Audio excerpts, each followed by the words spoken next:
I think that everybody in that era thought that my secret sauce was hip-hop. But we were also, at that time, very strong in freestyle, and we were changing the way that they did R&B.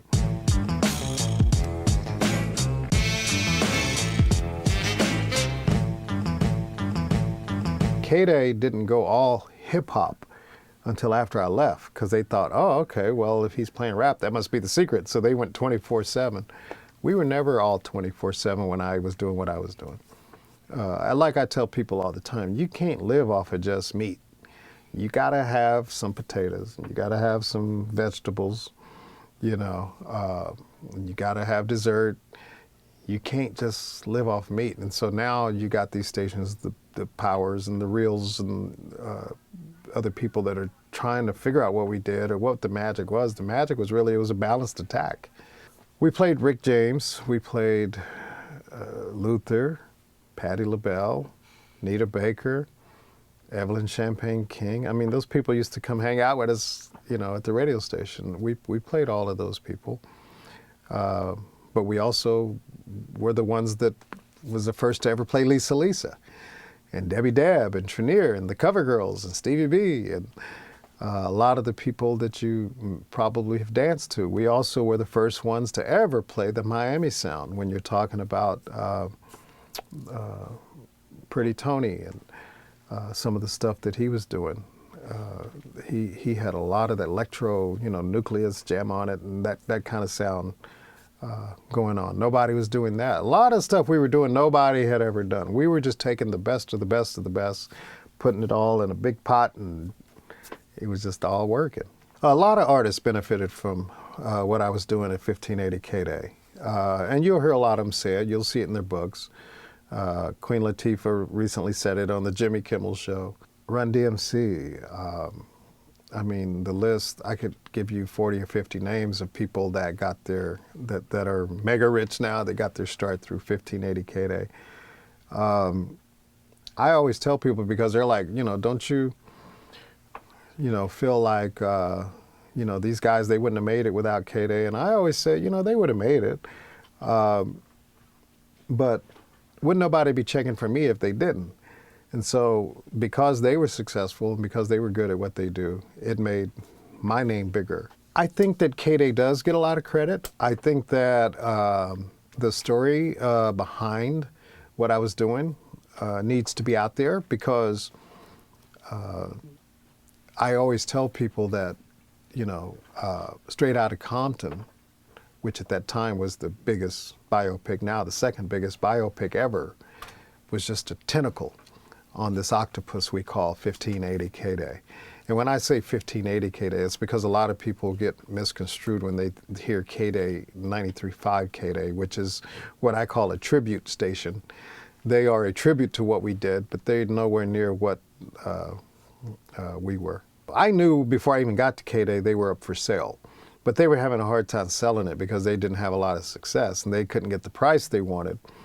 The reasons the ratings were starting to go down is because we started having other stations playing rap. Power 106, it wasn't that they were doing anything that fabulous, but they were very, they packaged it very well, what they were doing, and took a lot of the good things we were doing and they started doing them. Me being the gunslinger that I am, if I were on FM, they couldn't have even compared or even came close, but because they had that FM advantage with this gigantic signal, it was painful to us. And also at that time, KJFJ had kind of gone all rap. It's like rap was coming from everywhere. And so people had options, whereas before they had none. If you could hear it on FM, why would you not flip over to FM? You know, it's just a better signal. Which is why I wanted to go to FM, but I also knew when I got there that if the station sold while I was there, they had agreed to give us 1 year salary to, you know, compensation. So KJLH had reached out to me, a guy named J.B. Stone, and said, hey, I want you to come over here and do mornings.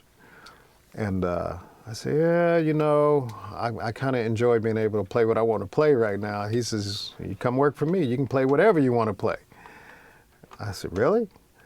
I said, yeah, but I'm going to get a whole year's salary. He said, I'll give you a whole year's salary. I said, okay, well. So knowing that KDAY was about to be sold for sure, and I was going to go ahead and get my whole year's salary right away, and be making more money and still be able to play what I want to play, I did it. I went to KJLH, and, you know, again, you know, great success. I tripled their morning ratings, which they weren't very happy about because the bonuses they had to pay me, and they didn't want to pay them. And so after I tripled their morning show ratings, they put me on at night so my ratings wouldn't be as good. It was the one time in my career that I felt penalized because I was having success. I mean, we were just exploding. And as you know, in this business, when people die or things die, that's when they become more popular. I think that KDAY became way more popular after it went away than it was when we were doing what we were doing. And I don't think there was any sadness, and I don't even think that the groups and the record companies realized the loss until a few years later when they were not able to sell as many records. But that has transitioned, and now they're selling more records than ever. So radio is still, I would say, almost as popular as it always has been. You got to figure 96, 97% of all people in the world still listen to radio. At one point, you're going to listen to radio. When you want to zone out, or maybe you're one of those people that don't like DJs or commercials, you'll turn on to one of the XM Sirius, Spotify, Pandora type stations. But you still want to be kind of plugged into what's going on locally. So radio, I anticipate, may drop back to about 90% in our lifetime. But people will still always listen to radio. Radio is not going anywhere. It just may take on different forms. Thanks for watching StreetTV.net. If you're not subscribed, please hit that button below and click the bell to receive alerts and notifications. Like and comment below to give us your feedback, and be sure to watch the 2 related videos to the right. If you want to support this platform or follow us on social media, visit the links in the description and listen to our weekly podcast, The Gangster Chronicles, every Thursday. And thanks for watching StreetTV.net.